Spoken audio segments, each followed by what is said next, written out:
very good afternoon, early evening to everyone.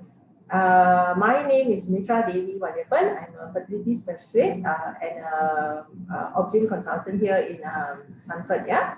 So today we are going to talk about a currently hot topic. Yeah. COVID-19 vaccination. So the topic is COVID-19 vaccinations, my baby and me. So I've been getting a lot of questions about vaccination, specifically the COVID-19 vaccination, about whether it's suitable for fertility treatment, whether when to do it, whether women who are trying to conceive should get the vaccine. Lots of fears about the vaccine, whether there are any side effects, whether there are any effects to growing fetus, whether it can jeopardize a baby, whether it's safe to breastfeed. So those are some of the queries that I keep getting daily, either in clinic or via, when patients contact me on my Facebook Messenger or things like that. So we decided that it'd be a good topic to share now, to discuss or to talk about, as we're getting more and more data about vaccination, about COVID-19, about fertility treatment, and about pregnancy and its safety. So I have prepared a few slides so that it'd be easy to follow. And if you ever need to come back again to the slides, you could always come back and have a look again. Yeah. So what I tried to do is I actually researched and went through quite a few journals, articles to see what the latest evidence was about COVID-19 and its vaccination. Now, what I want to start off by saying is that this data or evidence is changing very fast. It's evolving very, very fast as we get more and more new data or statistics that are being presented by the global academics. Everyone is churning out papers at a breakneck speed because people or academics, clinicians, scientists, everyone, pharma, everybody needs to get across as much information as possible to people like us, the end users, so that we know what to do and you know what to expect and how to decide your plan around vaccinations, treatments, and pregnancies. Yeah. So lots of journals, lots of data, a lot of varying statistics coming out. It's just having to see through them and pick out what's useful. Okay, I'm going to start showing you my slides. Okay, here we go. So, like I said, this is my topic, COVID-19 vaccinations, my baby and me.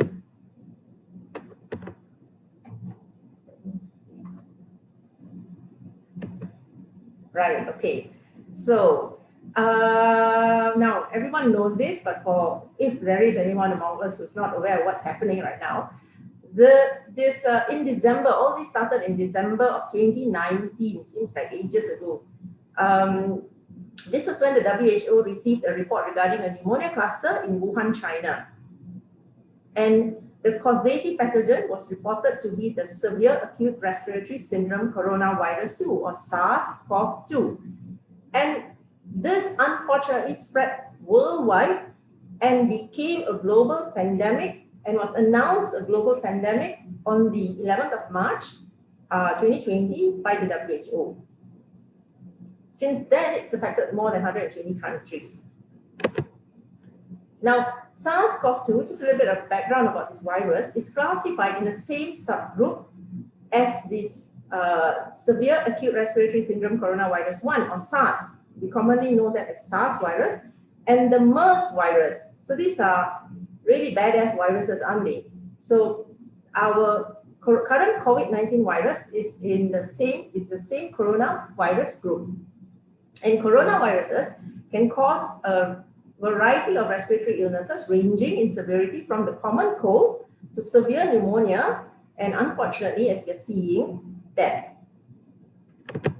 So a little bit on statistics, yeah. This I got from the WHO dashboard, and this is correct as of the 10th of June 2021. So because WHO gets its data updated one day later, yeah, so I got this yesterday. So up to now, there are 174 million recorded coronavirus cases in the world. And sadly, there are 3.7 million deaths in the world.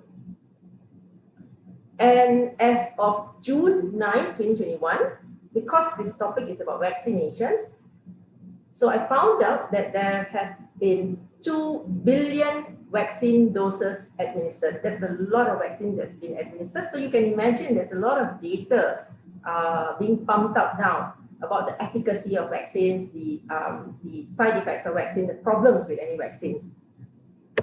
Okay. Now, what about in Malaysia? As of yesterday, we recorded a total of 646,411 coronavirus cases. And sadly, our deaths touched 3,768. How many of our people have been vaccinated? As of June 9, 2021, 1.2 million people completed 2 doses of vaccination. And 2.72 million people received their first dose. So quite a long way to go before we vaccinate 80% of the population. All right. Now, data on different vaccines are continuously evolving because new data is emerging. But what every paper seems to show right now, right from the beginning, is that the vaccines that are available are highly effective in preventing illness, the Covid-19 illness. It's effective in preventing viral transmission. I mean, it's not so easy to pass it on. And even if one was to get infected, despite having been vaccinated, the risk of severe disease, of hospitalization, and of death is minimized. So that's why the vaccine is important.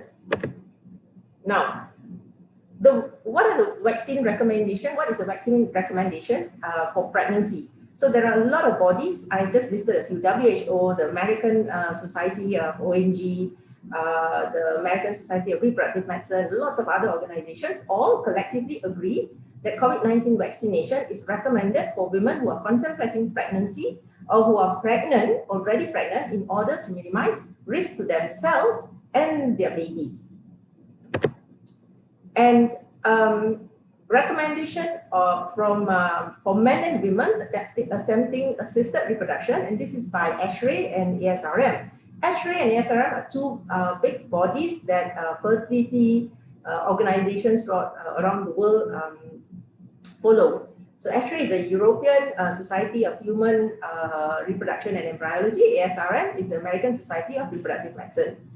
And what they say is consideration should be given to vaccination before attempting conception. Whether, and this holds true to whether you're doing fertility treatment or you're trying to get pregnant on your own, whether it's a natural conception. So consider getting vaccinated before attempting conception. And this is recommendation from the experts. Now, in women, and who especially should think about getting and seriously consider getting vaccinated, in women with comorbidities, meaning they've got other morbidities. For example, they've already got hypertension, they've got diabetes, they've got asthma, they've got other lung conditions, they're obese or overweight. These are the people who should specifically be targeted. So in women with comorbidities, which puts them at higher risk of COVID-19 disease or pregnancy complications. Also, in women who are contemplating pregnancy and whom the risk of exposure to SARS-CoV-2 infection is high and cannot be avoided. For example, frontliners. Frontliners in any field, it's not just the medical field. Frontliners, our police force, our armed forces, customer service people, delivery riders, teachers. So these are the groups that are considered high risk maybe factory workers, because they work in such close conditions, should be considered for vaccination. Now, when we say, when we tell a fertility patient, think about vaccinating yourself first. The Pfizer vaccine is given 3 weeks apart. The AstraZeneca vaccine is given about 3 months apart. Herein lies the problem, because no one seems very happy about having to delay fertility treatment for 3 months. So I did some digging up, and this is what I found. And this paper was actually published after the Covid-19 pandemic began. Because when this pandemic was announced, rightfully, most fertility centers around the globe decided that they should support their core medical structure, meaning emergency, meaning the ICUs, the anesthetists, by shutting down non-essential services. So then there was this big issue where some patients and some clinicians were thinking that if you delay pregnancy because of the COVID-19, that it reduces a patient's or a couple's chance of conceiving, of having a successful fertility treatment. So then these authors got together and actually dug up their data, and they compared whether when a woman starts a fertility treatment, a woman who is a poor prognosis woman, meaning she is older and she has got a poorer ovarian reserve or a lower ovarian reserve, whether in her a delay of starting fertility treatment of about less than 3 months, if she starts it immediately, compared to if she delays it by 3 to 6 months, whether there's a difference in outcome to her fertility treatment. They looked at whether she made lesser eggs, whether she had lesser embryos, whether she had a lower pregnancy rate, whether she had a lower live birth rate, or whether she had higher miscarriage rates. And lo and behold, this study actually showed that the delay in initiating fertility treatment for a bit, about 3 to 6 months, in women who are considered the highest risk for poor response to ovarian stimulation, like I said, those with low ovarian reserve, which we can measure by your antral follicle count, we do a scan or we do a blood test, and for women who are older, that there was no difference in the live birth rate among women who initiated the IVF cycle within the first 90 days of presenting to a clinic, compared to those who did so after the first 3 months after the initial consultation. So we can actually rest assured that delaying fertility treatment, we can use this in our scenario for vaccinations. Especially when a vaccination is going to take 3 months, the distance is 3 months before you complete the second dose. It's not going to alter your fertility outcome or the outcome of the fertility treatment by much at all. Okay, so when to start fertility treatment after vaccination? So we've covered the part where, if possible, complete your vaccination before you start fertility treatment. Because this is to give you peace of mind. And when you start fertility treatment, the idea is to get you pregnant, right? You start fertility treatment, we get you pregnant. So when then is your chance to get vaccinated if you're already pregnant? That's why vaccinate, if possible, complete your vaccination, your course of vaccination, and then embark on your fertility treatment and go on with your pregnancy. Now, so when to start fertility treatment? It has been suggested that you postpone the start of reproductive treatments for at least a few days after the completion of your second dose of vaccination, only because to allow time for the immune response to settle, meaning any side effects. So it's just how soon can you start? You complete your second dose. You might have some side effects. You might have body aches. You might have fevers. Just wait another few days, a few days to a week maybe. Ensure that there are no side effects, and then you embark on your fertility treatment. or if it's a woman and you're waiting for your menstrual cycle, the very next menstrual cycle, you can actually start a fertility treatment. So there doesn't have to be a long gap between your last dose or your second dose of the vaccination to the start of the fertility treatment. So next, pregnancy. Now, how much of what is out there is evidence-based? So there is data emerging on which to evaluate the impact of the vaccine and the impact of the disease on pregnant individuals. So we can actually compare. Now, the problem was that pregnant women were not included in any of the initial clinical trials of the various COVID-19 vaccines. And this is actually quite the norm, because children and pregnant women are usually not tested first in any new medicine or any new vaccine, just by virtue of children being children and pregnant women. It is more to protect the pregnancy. It's not the pregnant woman per se. It is to protect a pregnancy that new drugs and vaccines are not tested in them first. Now, it's so far what we do have is some animal studies which have shown that there's no evidence that the vaccine causes harm to pregnancy or the fetus. So what does our Ministry of Health Malaysia recommend for pregnant women?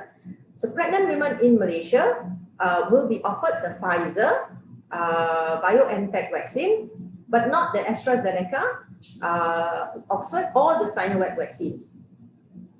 This is because there's insufficient safety data in pregnancy on the AstraZeneca and the Sinovac vaccines. Now, to make it clear, it's not because they are known to be unsafe in pregnancy. That's not the reason why the AstraZeneca and the Sinovac vaccines are not being used. So I don't want you going away thinking that these vaccines, for now, as of now, there's nothing to show that these two vaccines are not safe in pregnancy. It is just that there is insufficient or there is not enough safety data regarding these two vaccines in pregnancies. So that's why they're being avoided for now. There is there is some data on the Pfizer and the Moderna vaccine. In Malaysia, we don't have the Moderna, so I'll talk about the Pfizer. So because the Pfizer and the Moderna vaccines were used in especially in the US, and they actually vaccinated about 120,000 over pregnant women, and they found that there wasn't any significant complications or side effects in pregnant women after using the Pfizer vaccine. So based on that, we're quite reassured that we can use the Pfizer vaccine in pregnant women. Now, we also know that vaccine administration during pregnancy not only protects the mom, but provides protection from infectious morbidity and mortality. Morbidity means severe illness, any sort of illness, any level of illness. Mortality means death. So it not only protects the mom, it also protects her fetus, the baby growing in her. Because if the mom is well, baby most likely will be well. And the good part about the vaccine is studies are starting to show that vaccines seem to provide the neonate with passive immunity after birth because the mother makes antibodies.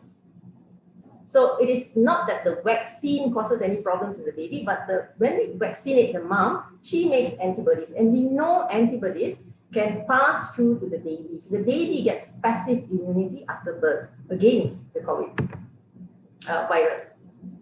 Now, existing data on COVID-19 vaccination, I said this earlier, in pregnancy, did not identify any safety concerns for the vaccinated women or their babies. And these were data that were obtained from the mRNA vaccines, the Moderna and the Pfizer BioNTech vaccine.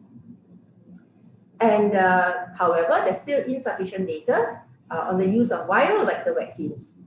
So there are several types of vaccines. There's the viral vector vaccine, there's an mRNA vaccine, there's an inactivated vaccine, attenuated vaccine. So the viral vector vaccines are like AstraZeneca. There's insufficient data on it. So the types of vaccines that are available in Malaysia are these 5, but the ones that are currently being used are the top 3, as far as I know. So AstraZeneca is a viral vector vaccine. Pfizer is an mRNA vaccine. Then there's Sinovac, which is an inactivated vaccine. There's CanSino Biologics, and there's Sputnik, which are both viral vector vaccines. I think these are still being evaluated by our administration here before they decide that it is safe to be used. Okay, now the next question is, if you are if you're not pregnant, when to get vaccinated, try and complete your vaccination before embarking on a pregnancy. But if you're already pregnant, when do you vaccinate? For example, I've got lots of patients already pregnant, and the vaccination now is being offered, and they are confused. Should I get vaccinated? What are my risks if I get vaccinated? So now I will try and present a few points on why you should get vaccinated. How is a vaccine going to protect you and your unborn baby? So then I hope this will help you decide whether you should get vaccinated, whether it's worth getting vaccinated. Because I also have patients who tell me that they are wary of the vaccine. They've heard stories about the vaccine, that it may harm their pregnancy, and that they feel that they can just stay cooped up at home to protect themselves from contracting COVID-19 disease. So I've compiled a few facts and figures to help you decide whether you should get vaccinated or not. So if pregnant, when to vaccinate? COVID-19 has been associated with serious complications, especially in the third trimester of pregnancy. And our Ministry of Health recommends vaccination between 14 to 33 weeks of pregnancy. There's no evidence that COVID-19 vaccines affect fetal development, but it is recommended that vaccination begins after the first trimester. That's in Malaysia. Now, different countries will have their own different guidelines. So we're talking about what Malaysia says. Vaccines have not been shown to increase first trimester complications. However, to avoid suspicion of any linkage to vaccines, so some bodies have suggested vaccinate after the first trimester, because in case something if the person was to have a miscarriage, for example, it will be so easy to link it to the vaccine, and then it creates fear. And so it is safer, it is easier to vaccinate beyond 14 weeks, beyond the first trimester, when baby's organs are all forming really very fast, very rapidly. And get vaccinated within that 33, 34 weeks, so that you're protected, because women may go into labor after that, so that you're protected before you actually go into labor. Now, if the first dose was actually taken before the woman got pregnant, the second dose can be delayed until after the end of the first trimester. So don't fret. It's okay to have that gap of about 12 weeks or so between the first dose of the Pfizer, because we're talking about Pfizer, because Pfizer is the vaccine you're going to get in pregnancy. So the second dose of the RNA vaccines, the mRNA vaccines, can be delayed up to 12 weeks after the first dose without significant impact on protection. Even though right now the recommendation is 3 weeks apart, meaning the first dose and the second dose should be 3 weeks apart. But some studies have shown that if it's taken up to 12 weeks, the person is still gets complete protection from the delayed second dose. Now, how long does the protection last? That's a question that there's no clear answer to yet. I am pretty sure we will get that answer soon, but it's not out there yet.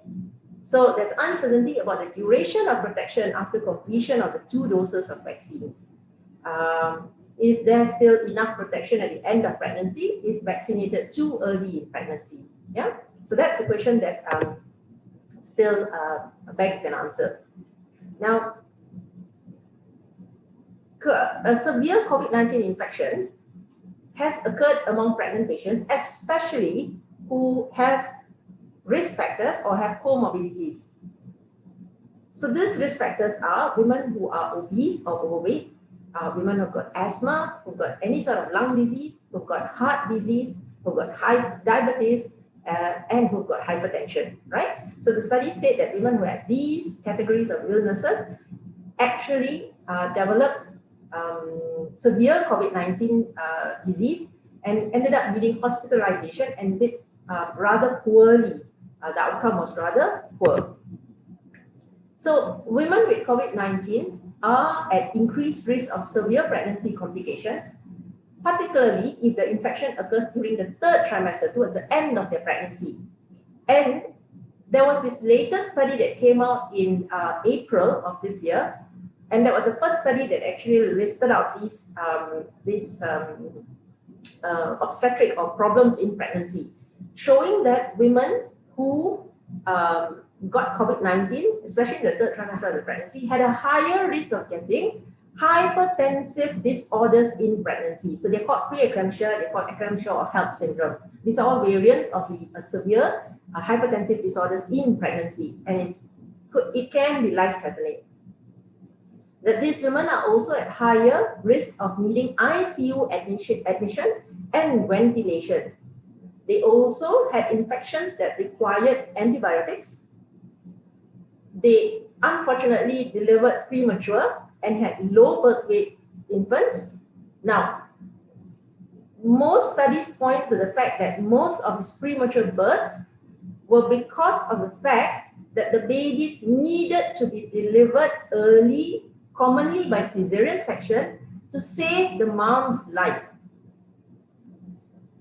Because when a woman is pregnant, her uterus moves upwards and it pushes against her diaphragm.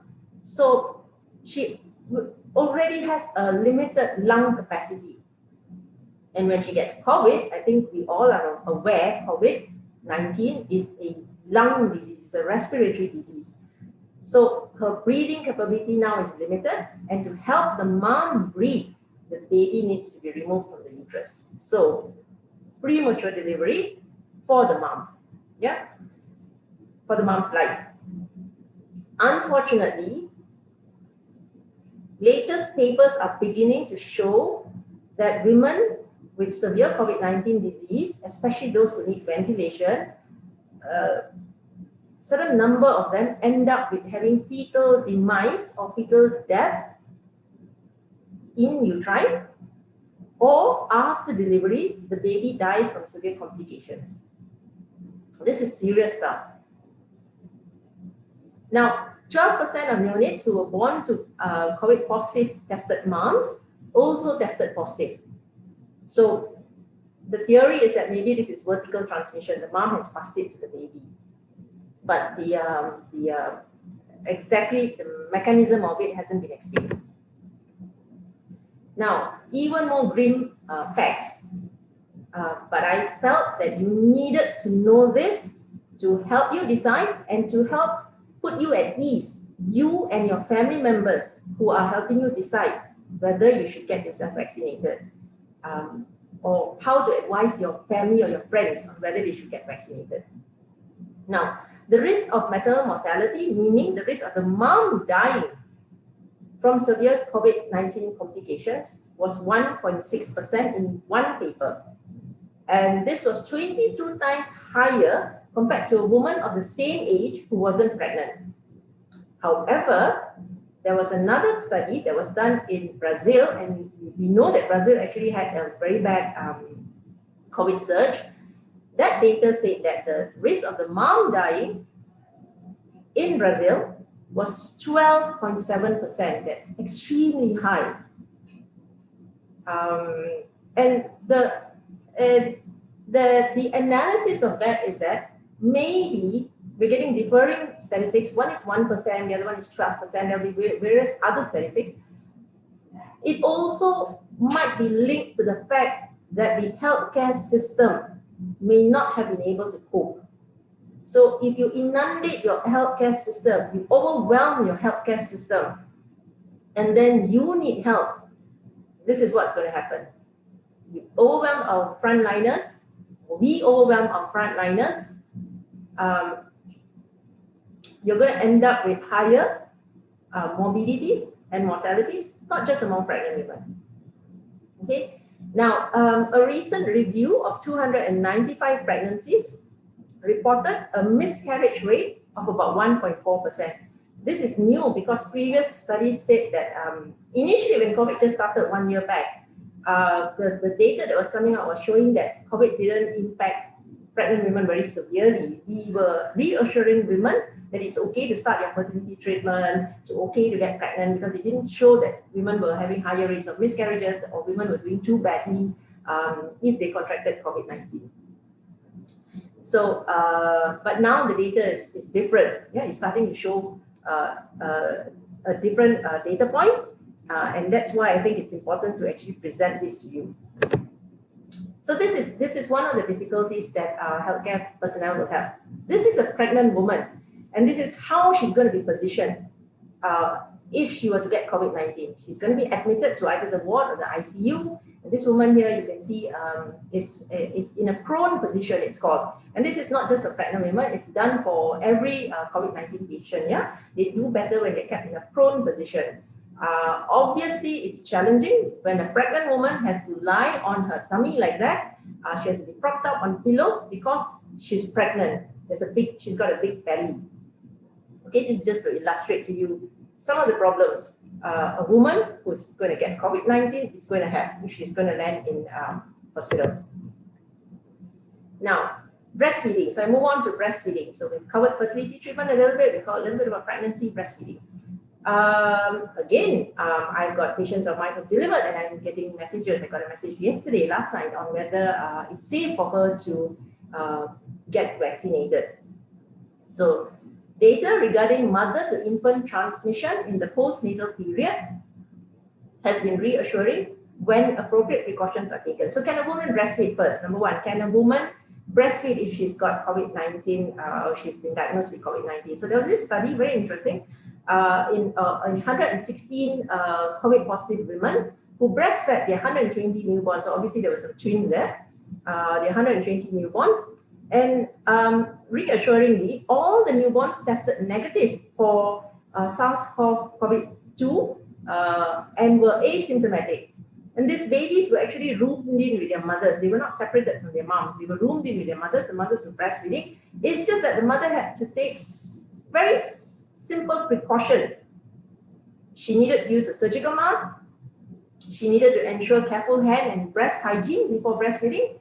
And maintain this precautions when she was doing any other interactions with the infant. And it was found that the babies were all tested negative. Now, breastfeeding women who have received COVID-19 vaccines have been found to actually secrete antibodies in their breast milk, and this is how they protect their babies through passive immunity. And current evidence does not indicate any risk with COVID-19 vaccinations among breastfeeding women, particularly for the mRNA and the AstraZeneca vaccine. So these women have gotten these vaccines and they've been breastfeeding. Everything seems to be going fine. Now, there's this other aspect of COVID-19. I'm not sure whether we all know about this, that it's not just get admitted, get well and get discharged home. 76% of patients that have been hospitalized with COVID-19 reported at least one symptom, one lingering symptom, 6 months after infection. And what are these symptoms? Among some of them, among the more common ones are the ones that I've tried to list out here. So people who suffer long-term consequences after COVID-19 infection, muscle weakness. Imagine that 6 months. This study ended at 6 months, so that's why we know it's up to 6 months. Who knows how long it goes on further for? So muscle weakness, sleep difficulties, anxiety, depression, hair loss, anosmia. Anosmia is inability to smell, joint pains, palpitations, and permanent decreased lung function. And this long-haul COVID-19, or it's also called long COVID-19, is higher in women, especially those who are younger than 50 years old, and also in those with higher pre-COVID fitness levels. So you actually take back some of COVID-19 with you for many, many, many months. And another study showed that the patients who had been discharged from a COVID ward had higher risk of developing, meaning they've gone back to something new. There's this new respiratory disease, new lung disease that they've got. This 6 times higher risk of getting a lung disease. You take it home with you. Heart disease, a major heart disease, 3 times higher risk of getting a major heart disease. Chronic liver disease, almost 3 times of having your liver chronically abnormal liver function. Chronic kidney disease and diabetes.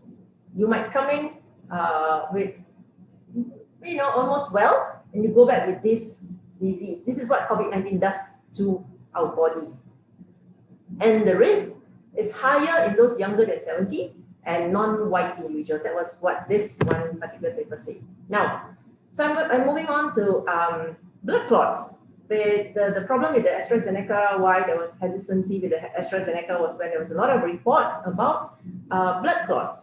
And the blood clots were mainly in the brain, that's called the cerebral venous thrombosis, and was in the gut, it's called the splenic vein. So that's where the 2 most common areas for blood clots occurred. Now, the European Medicines Agency, why them? Because AstraZeneca was developed and was being used first or largely in Europe. So that's where the majority of the data came from, whereas the majority of the data on the mRNA, the Pfizer's and the Moderna's came from the US. So the European Medicine Agency estimates that the risk of cerebral venous thrombosis, that's a clot in the brain, a vessel in the brain, after the AstraZeneca vaccine, to be 5 per million people. In those who received the Pfizer and the Moderna vaccines, the incidence was 4 per million people. Now, for those who actually get COVID-19, the incidence of cerebral venous thrombosis is 39 per million people. 10 times higher is your risk of getting getting a blood clot if you were to contract COVID-19 compared to taking the vaccine. So that's where this term came. Benefit outweighs the risk. The benefit of taking the COVID-19 vaccine outweighs your risk of getting blood clots when you're talking about the AstraZeneca vaccine.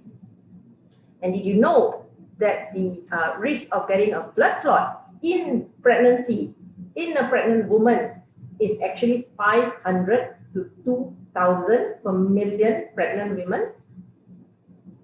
And no one's stopping, no one's not getting pregnant, are they? No one's going to say, I'm not going to get pregnant, right? I'm not going to have children. Definitely not, right? So it's just food for thought that pregnancy itself has a very high risk of giving you blood clots. Yeah. Okay. So now prevention. Given the morbidity and mortality, meaning the severe illness and the death rates of COVID-19, prevention remains a top priority. So when we talk about prevention, that's where we talk about vaccination. That's where everyone keeps harping about face masks, about social distancing, about hand hygiene. So the thing about face mask is, after there was this announcement by various bodies that double masking is it offers better protection compared to a single mask, a single 3-ply surgical mask. A lot of people have started using double masking, which is fine. But I also see many people using 2 layers of 3-ply mask. That means 2 pieces of the 3-ply surgical mask. Studies have been done and have shown that when you use 2 layers of 3-ply mask, you are actually getting less protection compared to using just 1 layer of 3-ply mask. So don't use 2 layers of 3-ply mask, because you notice that the 3-ply mask is a bit stiff. It tends to fold up, right? It doesn't fall flat on your cheeks. It doesn't sit snugly on your face. So there's this little gap, and when you use double layers, the gap widens. So it doesn't offer you as much protection compared to a single three-ply mask. But if you wanted a double mask, use two layers of mask, it does offer you better protection compared to one single three-ply mask. If you were to, the combination that you were going to use, the combo of your two masks, is a cloth mask over your three-ply surgical mask. So the surgical mask on first, and then the cloth mask over the surgical mask. And the cloth mask needs to fit snugly over your face.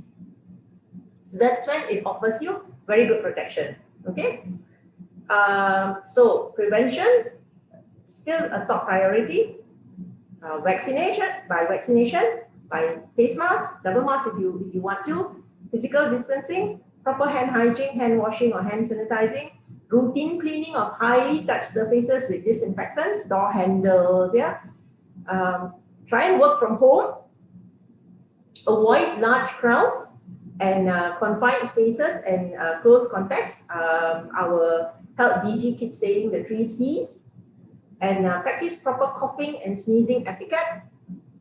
And very importantly, seek medical attention early if you're unwell. Okay, this is not just for pregnancy, for anybody. So in summary, based on the available evidence, current evidence, yeah, and I need to remind you here that the evidence might change very fast. Yeah? What holds true today might not hold true in another few days' time, and another study comes out saying something else. Yeah, so we need to keep ourselves updated. So why vaccinate? Should you vaccinate? Why vaccinate? The benefits if you vaccinate is you protect yourself, you protect your family, you protect those around you, you protect your baby if you're pregnant, when your baby's in your tummy, or when you've already delivered, so you don't get COVID-19 and then you pass it on to your baby after delivery. There's peace of mind, because I've got pregnant patients right now who aren't vaccinated, who come to me very stressed out because now they're pregnant and they haven't got the vaccine. Not by anyone's fault, it's just that the vaccines rollout have just started, so they've already gotten pregnant after fertility treatment.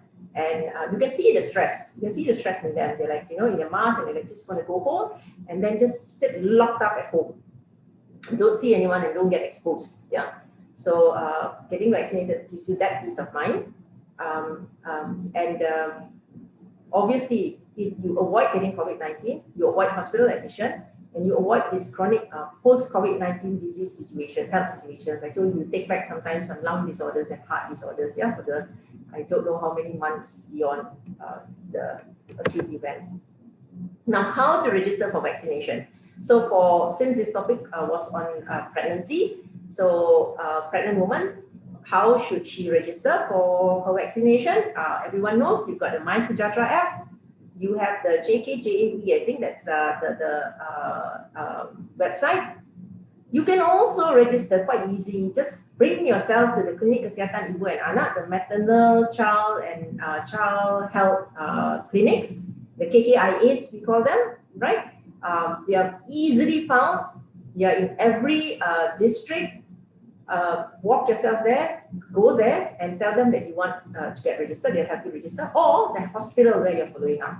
You're obviously following up with some obstetrician, right? So the hospital can also help you get registered for your COVID-19 vaccine. Booster shots, question mark there, because I don't know anything about when we're going to need booster shots, if you're going to need booster shots. Common sense and logic tells me that yes, we're going to need something, because we know that there's variants, right? There's lots of variants, COVID-19 variants out there. It's evolving, it's mutating. So most probably the vaccines we have now need to be upgraded or modified a little bit, yeah. And well, we need to watch this space and see what happens next year, what the latest developments on that is. So this is it. This is my last slide. So stay safe, everyone. Stay healthy, both emotionally and physically.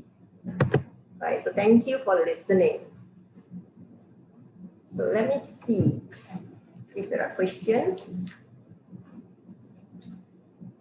Stop this. Okay. Right. So the first question here, does vaccination after male fertility does vaccination affect male fertility for couples planning to conceive? No. No, it does not. That's not what the latest data says. And that's not what our day-to-day management shows, because vaccination is pretty new, yes, but we've got data coming in from the US where they rolled out the vaccination a little bit earlier than us, and the reproductive societies are saying that there's no problems with male fertility, the sperm quality, or the ability of the male to impregnate his partner. So rest assured, as far as we know as of today, no, it does not impact your fertility for the man or the woman. No such evidence that it does.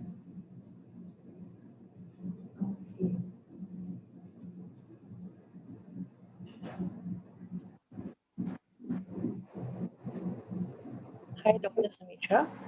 Yes. There are 4 questions in the Q&A panel. Okay, found it, Janice. Right.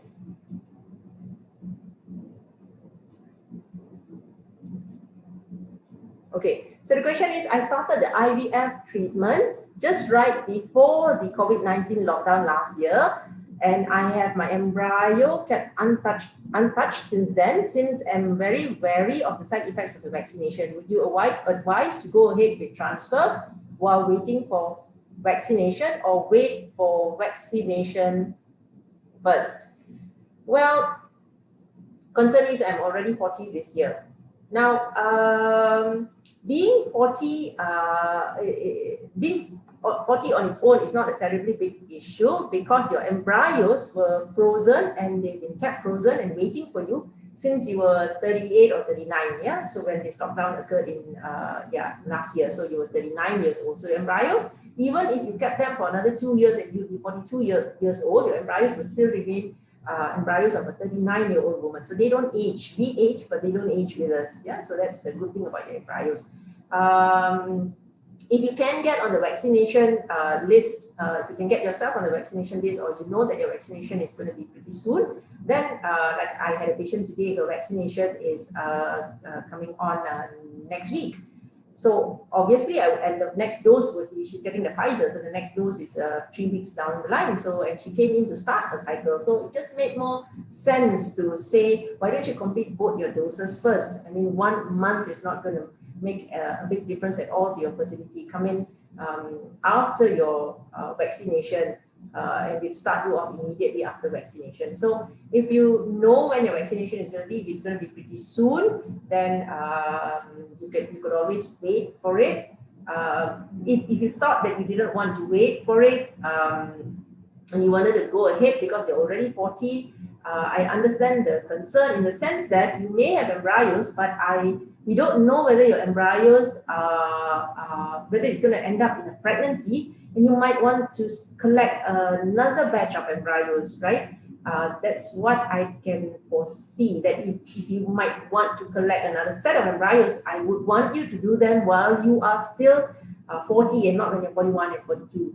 So if you don't know when the vaccination is going to be or going to happen, you could go ahead and transfer your embryos, and while waiting to be called up for vaccination. And if you do get pregnant, all you need to do is delay getting your vaccination until after your 14th week of pregnancy, not too long to wait. So you could also do it that way. You could get yourself, go on with your fertility treatment, because you can't be waiting forever, you're already 40. Go on with your fertility treatment. If you do get pregnant, congratulations, and then wait until your 14th week to get yourself registered for your Pfizer vaccine. Yeah, you could do it that way. Next one, since even Pfizer is not tested on pregnant women and child, there's chance. Where is that? Okay, there's a chance that there will be longer term side effects on the fetus, which we are not aware of at the moment. What is your view on this? The Pfizer has been given as far as I know, Pfizer has been given on 123,000 pregnant women in the US.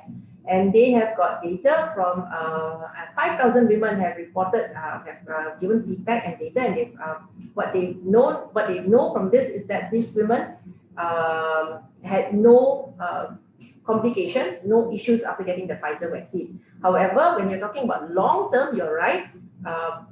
There is no data on long term effects. The vaccines have just been rolled out. I wouldn't know if there was going to be any long term side effects. We would need to watch that.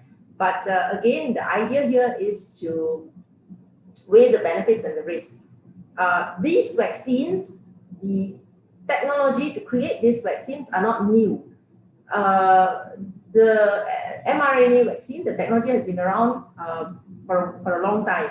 The viral vector vaccines, all the previous vaccines more commonly have used the viral vector technology to make these vaccines. So that's where, based on this historically, we know that the vaccines that have been produced are safe and they've been used for many, many years. The technology has been used for many years.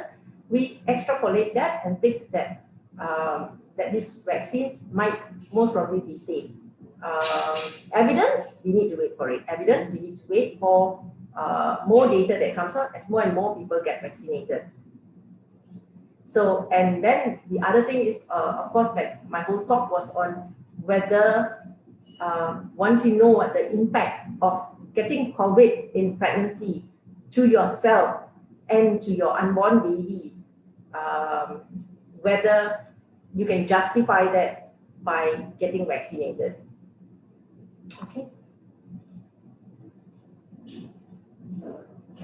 Okay. Hi, I don't get the conversation clearly just now. For those who are trying for IVF, should go for any vaccine. Yes, if possible, get vaccinated before you embark on treatment. That's what the recommendation is. Right, get yourself vaccinated. The recommendation is just not for IVF, for everybody. Recommendation right now is that get yourself vaccinated so that there's protection to you and your family members, so that also that you never have a situation where people or the healthcare system is so overwhelmed that you don't get the care that you need if you were to get COVID-19.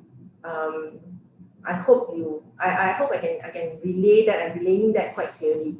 So vaccinate yourself for yourself. Vaccinate yourself for your family members. Get everybody, get everybody protected. So that, see, what vaccine does is that it doesn't mean you're not going to get COVID-19 if you get vaccinated. You can still get COVID-19. It's not 100% efficacy against contracting COVID-19. But what this vaccines show is that there's a 95 to 100% protection against hospitalization, against needing ventilation, against dying from COVID-19. You might still get COVID-19, but you might not be able to transmit it to another person. You might get mild symptoms. You don't get severe symptoms. You don't need to get hospitalized. You don't need to get intubated. You don't need to be ventilated. You don't need a machine breathing for you. You don't die from COVID-19. That's the benefit of getting vaccinations.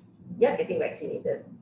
So for those who are trying IVF, should go for any vaccine, go ahead. If you can get your hands on vaccine, you can register yourself for vaccine, go ahead. Should you delay your fertility treatment until you get vaccinated?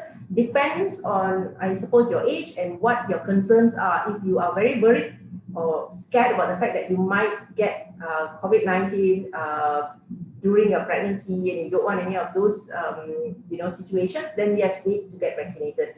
But otherwise, weighing whether you should actually wait or be denied fertility treatment just because you're not vaccinated, no, that's the other way of seeing it. Yeah, so we wouldn't deny you fertility treatment or walking into the clinic just because you're not vaccinated. By all means, come for your fertility treatment, but practice all safety measures, all the social distancing and the face mask and the hand hygiene, careful.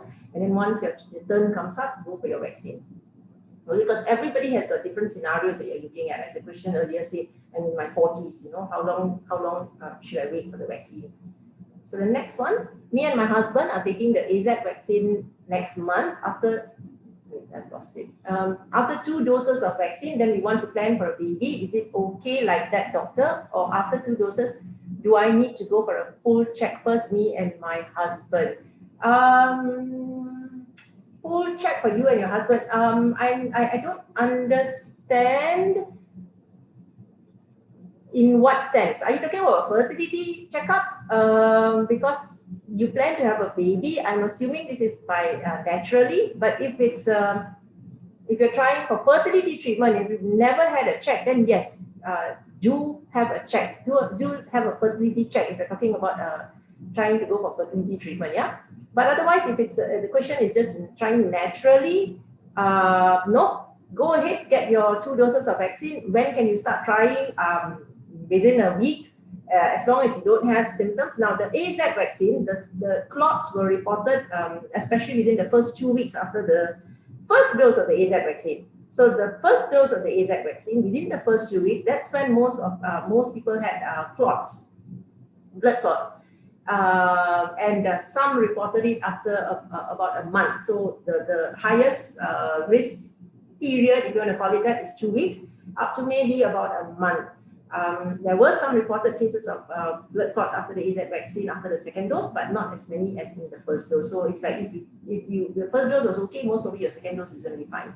So after the second dose, once there are no more side effects, you don't have body aches, no fever, no headaches, you're well and fine, then by all means, go ahead, start building your family. If you need a fertility check, definitely come in. Next one, vaccine may take a while to reach everyone in phase 3. So should one wait to take the vaccines first before getting pregnant? Again, depends. That's a personal decision in the end, isn't it? Because we don't know the timeline and we don't know how long this is going to take, how long the rollout is going to take. I am pretty sure the government is intent on getting everybody vaccinated because we know the vaccines are the only way forward to help our healthcare system and the country. Every country knows this. Every healthcare system knows this. So the vaccine rollout is going to be speeded up. But again, if you wanted to get pregnant before completing your vaccination, the general recommendation by any sound person would be get vaccinated, then get pregnant, because it's just safer that way, right? But I understand the question, I understand where you're coming from. I'm a fertility specialist. So if you want to start yourself, getting yourself pregnant, go ahead. And once you're pregnant, get yourself registered because you're given priority. Once you're pregnant, especially if you've got risk factors, you're given priority for a vaccine. So get yourself registered through the MySejahtera, update the MySejahtera, through the Klinik Kesihatan, through the hospital where you're following up, your obstetrician, get yourself registered, and then you get fast-tracked for a vaccine, hopefully. Next question, I have embryos frozen since 2011. I will be getting my second dose by the end of the month. Will there be any impact should I start fertility treatment at the end of the year? End of the year. You're getting a second dose at the end of the month. It's June. Will there be any impact should I start fertility treatment at the end of the year? Did you mean at the end of the month?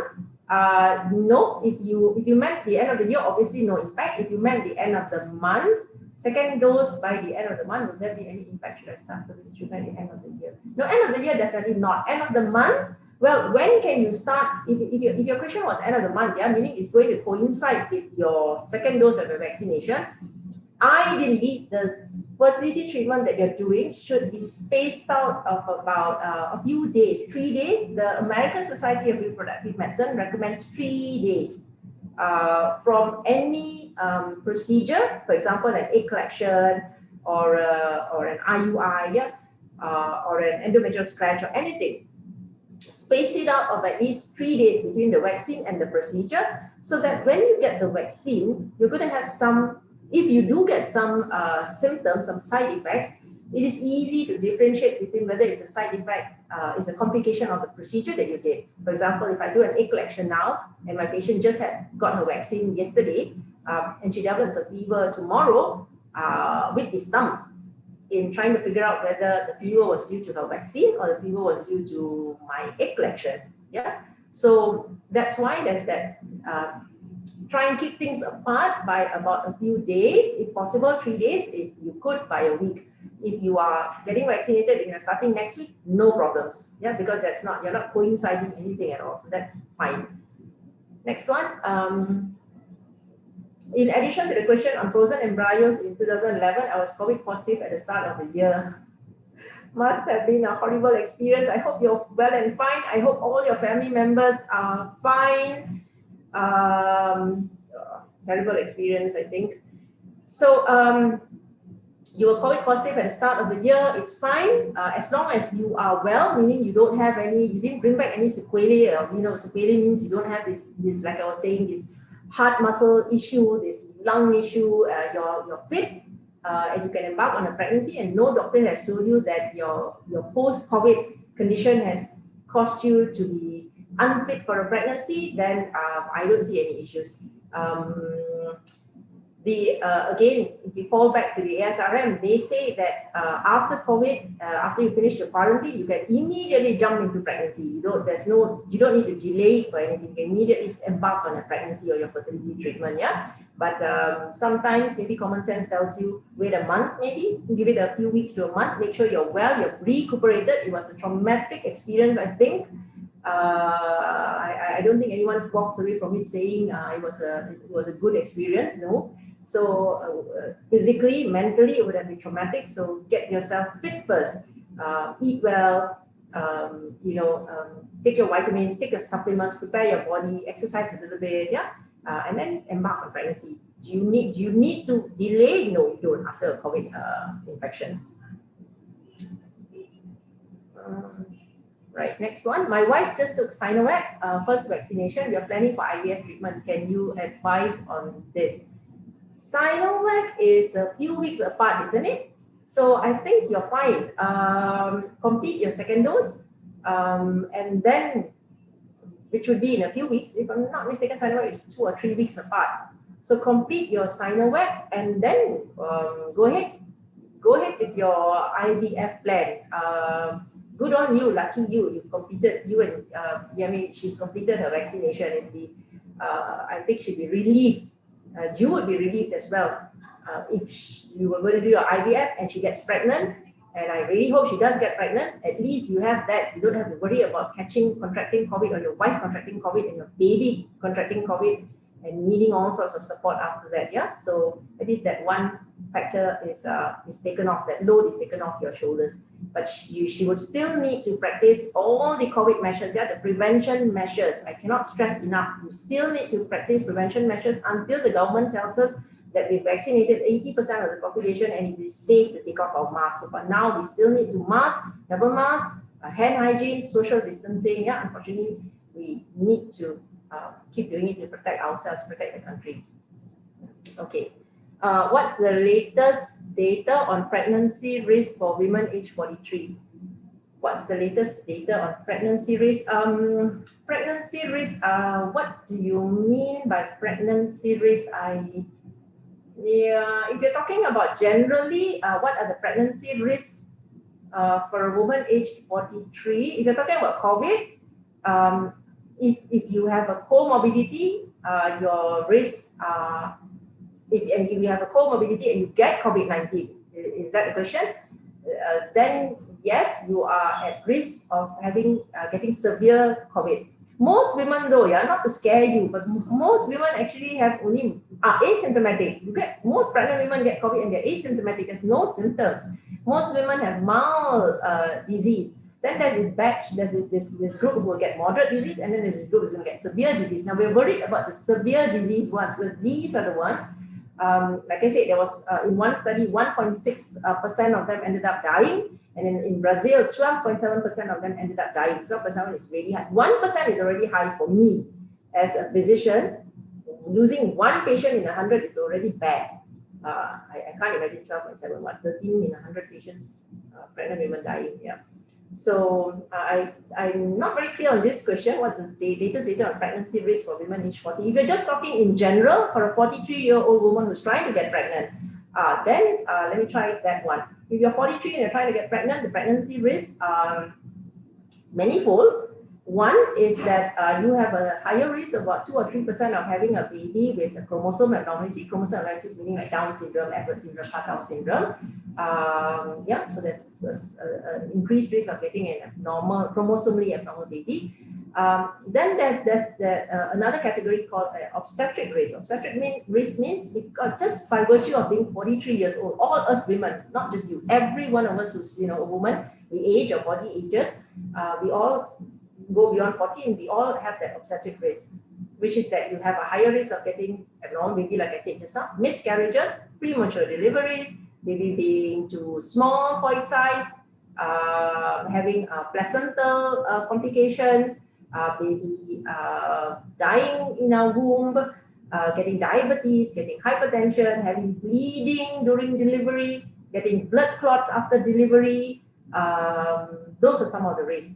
But the risks are many folds higher than a woman who is, say, 33, a younger woman. But if you have not had children, then you would need to know the risk. But I'm not saying don't get pregnant. It is now or never. What I will tell you is don't delay any further. If you're already 43 and you haven't got children, don't delay any further, because your chances of conceiving at the age of 43, 44 and beyond are actually plummeting. Yeah. Okay, I have taken first dose of Comirnaty.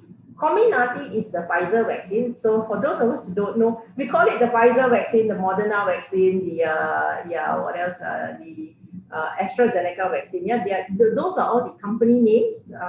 They actually the vaccine itself has its own name. So Comirnaty is the Pfizer vaccine. Yeah, just in case we didn't know that. So she's taken the first dose of the Comirnaty. Can we try conceiving while waiting for my second dose, or should we wait a few days after my second dose of Comirnaty to try conceiving again? I would think wait, because you've only got 3 weeks apart, right? So 3 weeks apart, get your second dose, and then you can try conceiving again. Yeah, so at least it's done. You've got your second dose. You've protected yourself. If you were to get pregnant and you were to get the chance of you getting COVID after you've vaccinated yourself or getting severe disease is actually low. That's what we're trying to achieve here. If possible, you don't get COVID. If you can achieve that, that'd be really good. But the main aim of vaccination is that you don't get severe disease from getting COVID-19. You might still get COVID-19, but hopefully none of us gets severe disease, ventilation, dying from COVID. Yeah, that's the aim of it. So you can wait after your second dose. And congratulations on being able to get your Pfizer vaccine. And the next one, me and my husband should have started IVF process, but we haven't started yet, thinking to wait for vaccination, but not sure when we will get it. Should we continue the IVF or wait until we complete the vaccine? I'm 38 this year. So if you don't know when your vaccine is coming, I think if you're not too scared about it, yeah, because again, it's a personal choice, personal decision. If you're not too scared about it, go ahead, start your IVF process. Stay safe, because as long as you practice all the safety measures, keep your mask on, I think you'll be fine. If you are, because you're 38 years old, so I'm also looking at that aspect of things. You're 38, and I want you to get pregnant, and after 37, the quality of our eggs drops very fast. The numbers of our eggs and quality of our eggs drops very fast. You're 38 years old, and if you want to have a few children, if your aim is not just one child, you want a few children, as most women want. I mean, everyone starts off a fertility journey saying, I just want the one, but once you get pregnant, everybody comes back, I'm ready for my second one. So if your aim, I'm sure if you're heading towards, more than one child, you're 38 years old, I don't think you should delay just to get vaccinated. As long as you practice, all the precautionary methods that everybody keeps harping about, the government keeps harping about. If you practice that, hopefully you keep safe. I think you should carry on. And when the time comes for your vaccination, There'll be more data available by then, I'm sure. There'll be maybe a different type of recommendation at that time, but for now, this is what we have. Yeah, for now, this is what we have. So carry on. It's very difficult. I have a very heavy heart telling you to wait to get vaccinated. I'm pro-vaccination. Yeah, I'm sure you could tell by now. I'm pro-vaccination. Go get yourselves vaccinated. But I'm also a fertility specialist. Yeah, so I want my patients to be safe. I want you to be safe in your pregnancy. At 38, I want you to get pregnant. Yeah, so continue with your fertility treatment. Any issues you have or any doubts you have, speak to your fertility specialist. I'm sure your fertility specialist will be able to, shed light about how things are going to be, what your cycles are going to be like. If you need to speak to any of us, you don't have to belong to this clinic. We don't shut ourselves out to other people. If you need to speak to any of us, drop us a line, contact us. When you're free, we'll be able to answer your questions. Yeah, because this doesn't end here. Yeah, we can carry on. You can always just drop us your questions. Okay. Dr. Sumithra? There's one more question above. Does vaccination affect fertility? Does vaccination affect our fertility in any ways? Well, for now, rest assured that whatever data we have now says that it does not affect fertility in a man or a woman. That's what we know for now. Yeah. So vaccination. Yes, vaccination. I got the question right. Correct. Does vaccination affect our fertility in any ways? No. For now, we know that it doesn't. And like I said,